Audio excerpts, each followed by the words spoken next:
Chegamos então no nosso terceiro vídeo sobre movimento circular, dessa vez para a gente falar sobre transmissão de movimento. Aqui, meu povo, a gente vai analisar em linhas gerais como é que funcionam, por exemplo, engrenagens de um relógio, de uma máquina, como funcionam, por exemplo, até o sistema de correia da bicicleta, né? Como é que acontece a transmissão, como é que você pedala aqui e aí esse movimento que tu está fazendo é transferido para a roda traseira, por exemplo, né? Então, a gente vai ver aqui alguns sistemas bem simples, algumas montagens simples, como é que isso funciona. Tá? A gente vai ver que basicamente existem duas montagens para a gente fazer essa transmissão de movimento, e você vai ver também que o raio do movimento circular influencia e muito nessa história. Bom, então para a gente seguir, ó, vamos descer aqui. Deixa eu vir aqui para o nosso primeiro slidezinho aqui da nossa conversa, que é o seguinte: existem duas formas básicas da gente associar, certo? A primeira delas eu vou trazer aqui para vocês. Quando você faz uma associação usando uma correia ou por contato. Tanto faz porque o resultado é o mesmo, tá bom? Então, tanto faz você usar uma correia, como por exemplo, você está vendo a imagem da bicicleta aqui, né? Então, essa correiazinha aqui da bicicleta, não importa se ela é como da bicicleta ou se ela é cruzada, como nesse desenho que tem logo do lado, ou se você tem uma engrenagem, um contato direto, tá? Não importa. Sempre o resultado vai ser o mesmo. O que que é essas, o que as duas polias terão em comum? E esse vai ser sempre o ponto importante da nossa conversa. A gente vai olhar para a situação e dizer o que que elas vão ter em comum. Esse ponto comum vai ser, digamos assim, a partida, o início para a gente fazer a análise, né, de como lidar com esse tipo de movimento. Então dá só uma olhada, ó. Olhou para essa situação do lado. Essas três situações que a gente tem aqui, o que que elas têm em comum? O que elas vão ter em comum vai ser a velocidade linear, que é o que está do meu lado aqui, né? Já estava na cara. Por quê, meu povo? Porque o contato com elas, quer seja o contato direto ou seja mediado pela correia, vai ser sempre um contato em pontos da extremidade da polia, certo? Pontos da extremidade. E aí eles vão terminar tendo a mesma velocidade linear, eles vão terminar fazendo o movimento juntos, digamos assim, né? Aí o que que vai acontecer, ó? Tanto faz, olha, por exemplo, se for cruzada aqui a correia, a única coisa que vai mudar é o sentido do movimento. Por exemplo, nessa imagem aqui que a correia está cruzada, você vê que esse camarada maior está em sentido horário e o menor está em sentido anti-horário. No caso da bicicleta, não. Como não tem esse cruzamento aí no meio da correia, então o mesmo sentido que você girar, se você girar no sentido horário, a roda gira no sentido horário também. Quando você tem uma engrenagemzinha como essa de baixo, como se fosse uma engrenagem de relógio, de máquina mesmo, o que que você vai ter? Esse camarada, por exemplo, esse maior, girando aí no sentido, no sentido anti-horário, e o outro girando no sentido contrário, no sentido horário. Então, essas associações com a correia, ou se for contato direto, a única coisa que muda de fato é se elas estão girando no mesmo sentido ou no sentido contrário. Aí é uma questão de lógica mesmo. Você analisa o problema, e vê o que é mais razoável para eles estarem girando juntos aí. Mas o que não muda? Qualquer um desses arranjos, a velocidade linear é a mesma. Bom, e se a velocidade linear é a mesma, isso vai nos levar a algumas conclusões, que é o que eu vou mostrar para vocês agora. Então veja só. Eu estou quase em cima aqui da anotação, né? Mas eu não preciso sair da tela. Então veja só, pessoal. Se as velocidades são iguais, e aí eu vou lembrar a você esse detalhe, né? A gente falou na primeira aula, que a velocidade linear pode ser calculada pegando a velocidade angular e multiplicando pelo raio. Eu vou usar essa anotação aqui. Eu já disse para você que nesses casos as velocidades lineares serão as mesmas. Até porque o contato, como eu falei agora há pouco, mediado por uma correia ou contato direto, né, vai ser um contato sempre com a superfície, com as superfícies das polias. E isso vai fazer com que elas tenham a mesma velocidade linear. Bom, destrinchando um pouco mais aqui, a velocidade linear do A seria quem? Velocidade angular vezes raio. Então seria a velocidade angular do A vezes o raio do A. Velocidade linear do B, velocidade angular do B vezes o raio do B. Se você tiver velocidades angulares, essa pode ser uma relação. Mas tem uma outra que é mais comum, que é essa que está aqui em cima de mim, que eu já estou cortando um pouquinho. Que é como é que a gente chega nela? Bem simples. Se você lembrar, uma coisa que a gente mostrou na segunda aula de movimento circular, que a velocidade angular também pode ser calculada com essa relação, 2π vezes a frequência. foi aquela que eu falei de período e frequência, e aí eu disse que essa seria uma forma de você medir. E aí o que eu faço? Eu ainda destrincho mais, né? Então, por exemplo, eu pego essa velocidade angular de A e digo que ela é 2π vezes a frequência do A. O raio do A continua aqui. Na outra, velocidade angular de B é a mesma coisa que 2π vezes a frequência de B, usando aquela fórmula ali que eu acabei de citar. E o raio do B continua aqui. 2π de um lado, 2π do outro você cancela, como eu fiz agora há pouco. E aí no final você termina tendo essa expressão de cima. Essa aqui, meu povo, eu dou um destaque maior, porque normalmente é a mais utilizada nas questões, tá bom? Então frequência de A vezes raio de A é igual a frequência de B vezes raio de B. Essa aqui a galera costuma até fazer uma brincadeira que é a seguinte. Nesse caso, sempre vai valer essa ideia. Quem tem maior raio vai terminar tendo menor frequência. E vice-versa, né? Se o cara tem menor raio, ele vai ter maior frequência. Como assim? Quem é menor, tá? Quem é menorzinho, precisa girar mais vezes para acompanhar o movimento do maior. Então, quando você bater o olho numa questão como essa daqui, ó, o que essa fórmula diz para a gente na prática, né? Olhei para isso aqui, né? Uma situação dessa. Eu sei que quem vai ter que girar mais vezes para acompanhar isso, para a velocidade linear ser igual, quem tem que girar mais vezes é o menorzinho. O menorzinho vai ter que completar um número de voltas maior para acompanhar o movimento da polia maior. Por isso, meu povo, que numa bicicleta você pedala na polia maior e não na menor. Porque aí um giro teu na polia maior vai representar um maior número de rotações no pneu. Senão, tu ia ter que dar 10 pedaladas para a roda girar 3, 4 vezes, por exemplo, né? Não é assim. Um giro que você dá, a roda já faz mais de uma volta completa. Isso aumenta a eficiência do transporte.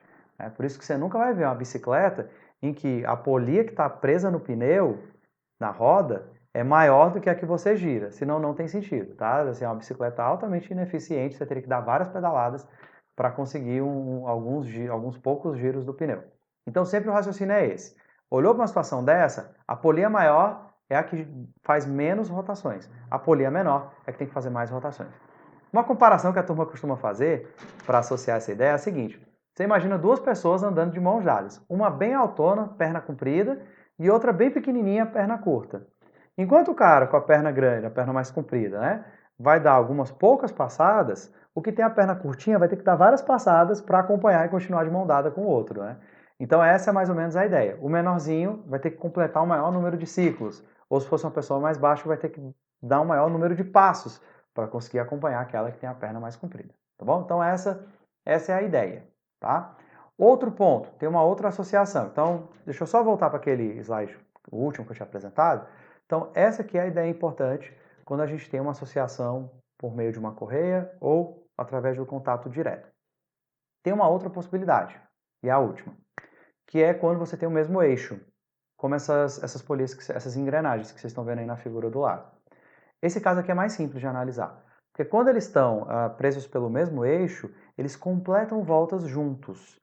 Tá? Então aí, no caso, como a conexão é no meio, não é na superfície, não é na parte externa, é no meio mesmo, no mesmo eixo, então eu vou dizer para você que eles vão girar juntos, eles vão ter o mesmo período, eles vão completar voltas juntos.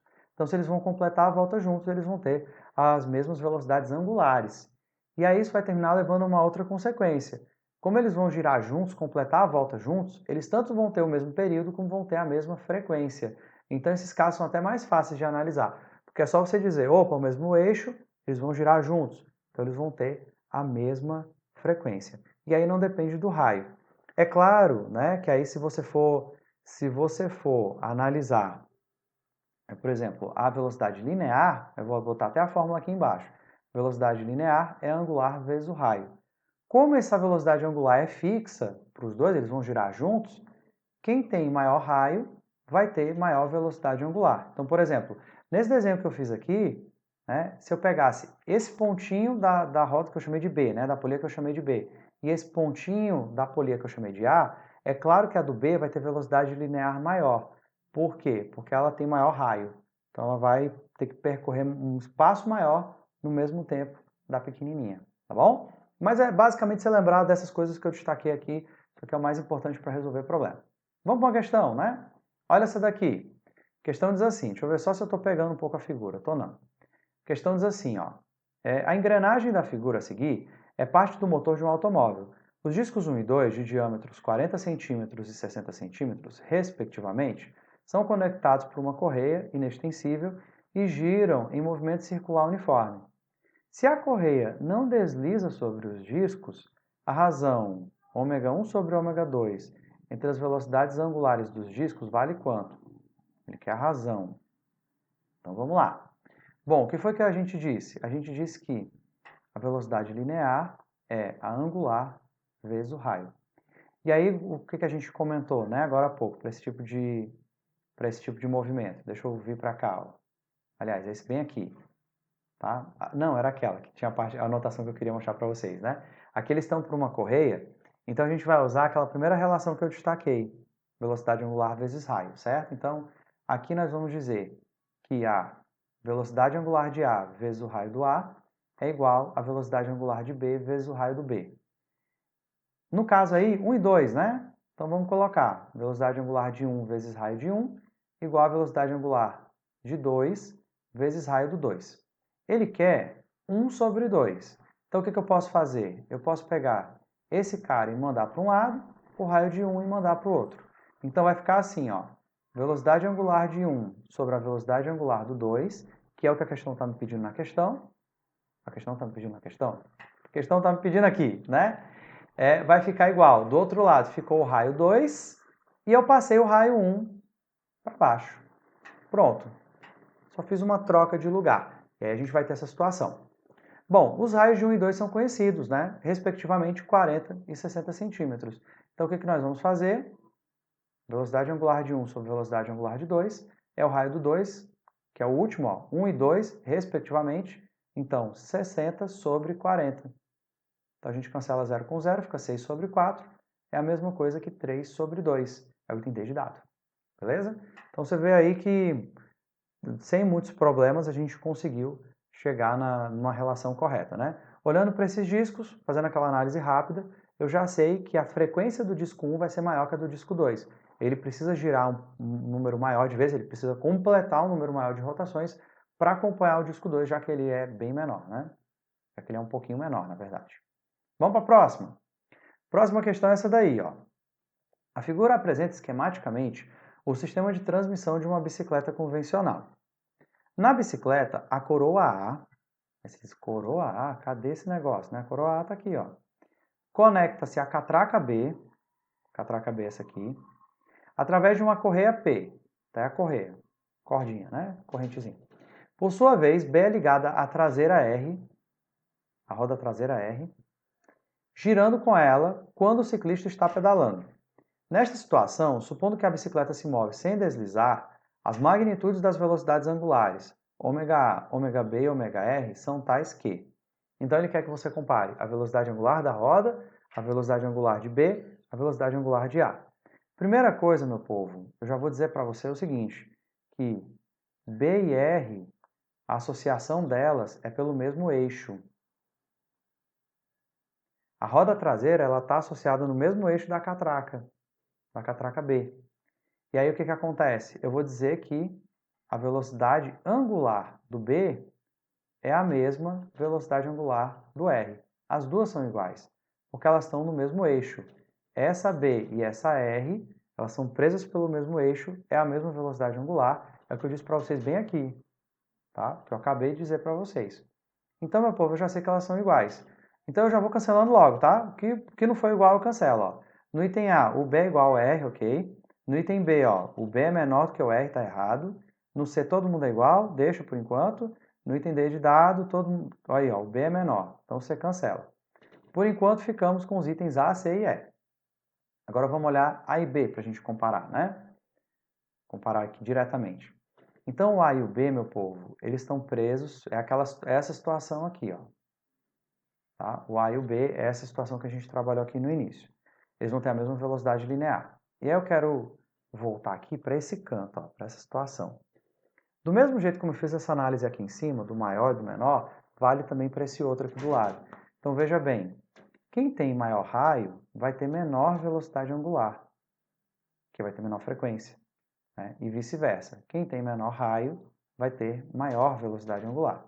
Então, o que eu vou dizer para você? Vamos voltar para cá. Quem tem menor raio? O menor raio é o do B. Então, ele vai ter maior velocidade angular. Então, já vou dizer logo para você assim, ó. Raio do B é menor. E justamente pelo fato dele ter um raio menor, ele vai ter uma maior velocidade angular. Vou botar maior ômega mesmo, tá bom? Justamente por essa questão de ser o contrário aí, né? Ser inversamente proporcional, tá certo? E isso faz sentido, meu povo, porque se ele tem maior velocidade angular, ele gira mais vezes. E é o que acontece na bicicleta. Essa coroa A é a que menos gira. O que tem que girar mais é a roda, para você ter um menor esforço. Senão não vale a pena andar de bicicleta, melhor ir caminhando. Tá? Então, por isso, eu já sei que o do B e, por consequência, o do R são maiores que o do A. Aí, com essa conclusão, a gente descobre que o A é menor, é o item A. No item L vai dizer que o A é maior, não é. E no C vai dizer que é igual, tem nada a ver. Então, o do A é menor que o do B, que é igual ao do R. Por isso, a gente fica com o gabarito item A. A gente finaliza não só essa questão, mas finaliza o vídeo de hoje, a aula de hoje, tá bom? Então é isso, meu povo, ficamos por aqui. Até o próximo vídeo. Tchau!